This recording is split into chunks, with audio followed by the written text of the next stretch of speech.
Cześć! Właśnie podjechałam na jogę moim cudownym samochodem, o którym będę opowiadać w moim podcaście Dasz Radę.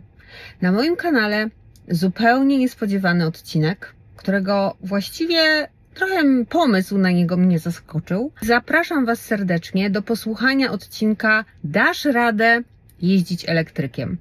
O tym będę rozmawiać z kimś, o kim nigdy nie myślałam, że nagramy razem podcast.